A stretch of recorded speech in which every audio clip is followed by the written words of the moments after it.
Now, the structure of collagen. So, collagen is another, we were just talking about alpha keratin, now we're going to talk about collagen.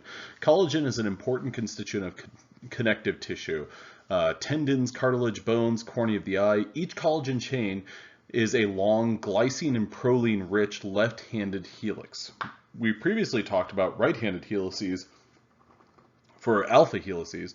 Well, a collagen helix is a left-handed helix. Three collagen chains intertwine into a right-handed superhelical triple helix.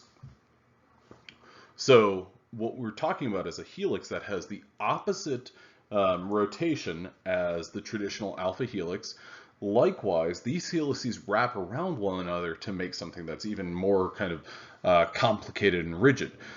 The triple helix has higher tensile strength than a steel wire of equation cross section. Many triple helices assemble into a collagen fibril.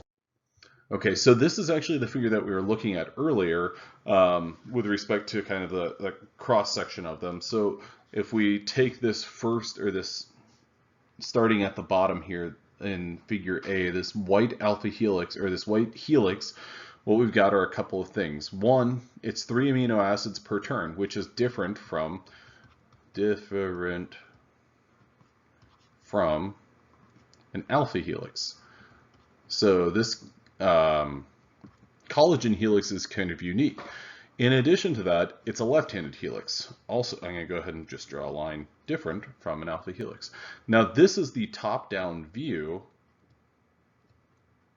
of this collagen triple helix, and as you can see, it's very, very complicated. Now, if you think back to whenever we were talking about the alpha helical structure, that top-down view, you could see kind of that central pore, and that central pore was very narrow. There wasn't a lot that could be put into there, and that's one of the reasons that your amino acid residues were kind of going outward.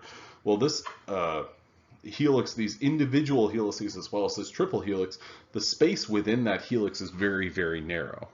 Okay. Now, 4-hydroxyproline in collagen. 4-hydroxyproline is a derivative of proline. So this forces the proline ring into a favorable pucker, or so favorable positioning. This offers more hydrogen bonding opportunities between the three strands of collagen.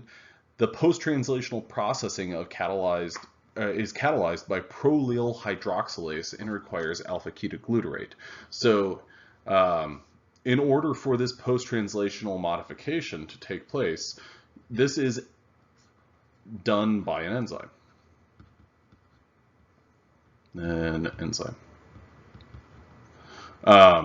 It requires another molecule, another substrate, alpha-ketoglutarate, molecular oxygen, and vitamin C. Okay, so if you're ever curious about the importance of vitamin C to your diet, and this is just one example, vitamin C is utilized in the formation of this derivative of proline, which is essential for those three helices to kind of pack together.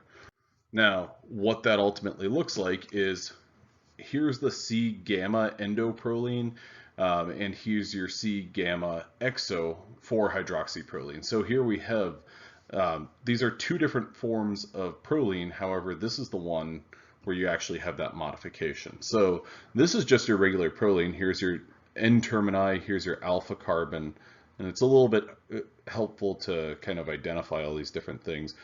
That gamma right there, that C gamma, is coming from, this is our alpha carbon where our R group is found.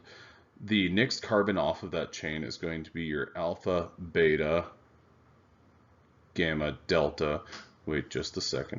So we've got our repositioning at that gamma. So alpha, beta, gamma, delta, which I can't remember, delta, lowercase.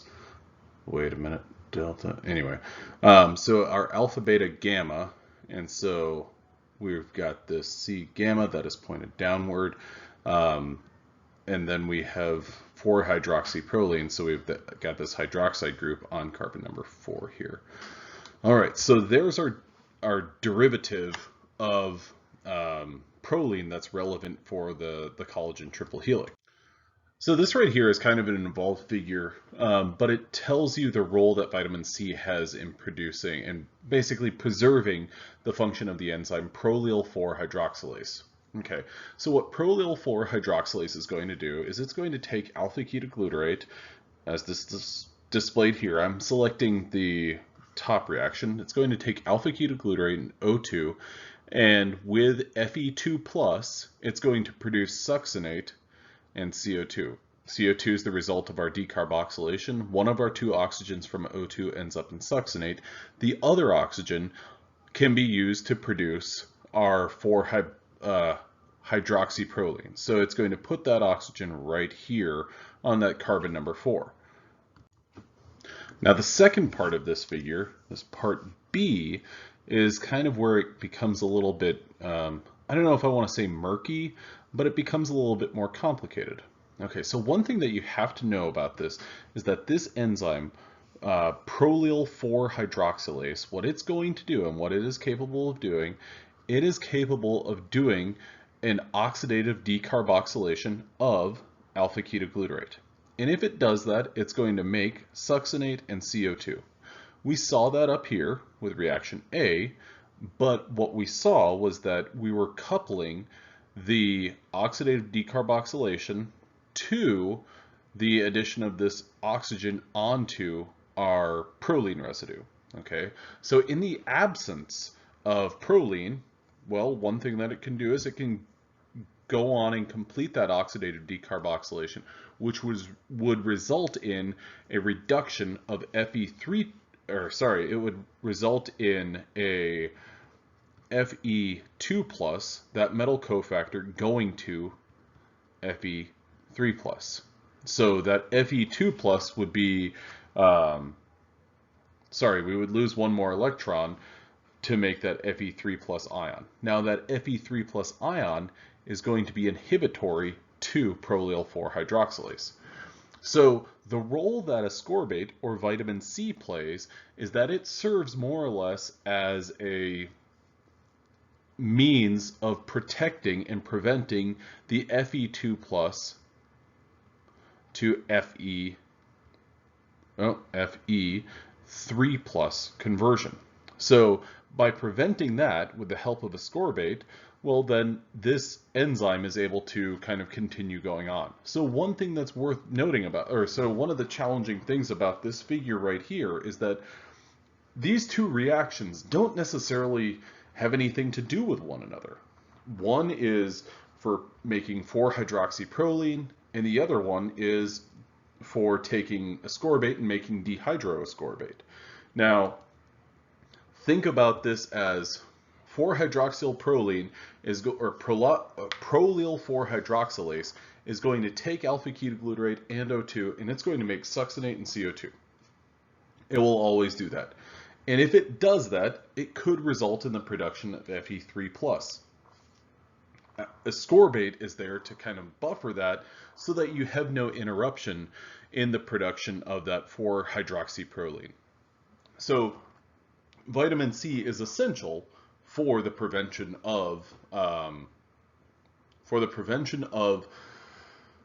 the production of 4-hydroxyproline. So vitamin C is necessary for proper collagen synthesis. Okay, so collagen superfibrils or superstructures are known as collagen fibrils. These superstructures are formed by cross-linking of collagen triple helices to form these fibrils. Now this shows us kind of this is an electron microscope picture of these collagen fibrils and what they look like. And what we're seeing, those little hash marks almost, we're seeing those kind of interruptions here between the ends of all of those different fibrils, the ends of the heads of the collagen molecules. And see, you can see that cross striation, 640 angstroms or 64 nanometers. The crosslinks are covalent bonds between lysine or hydroxylysine, which hydroxylysine is another modification that is similar to the hydroxyproline, or histidine amino acid residues.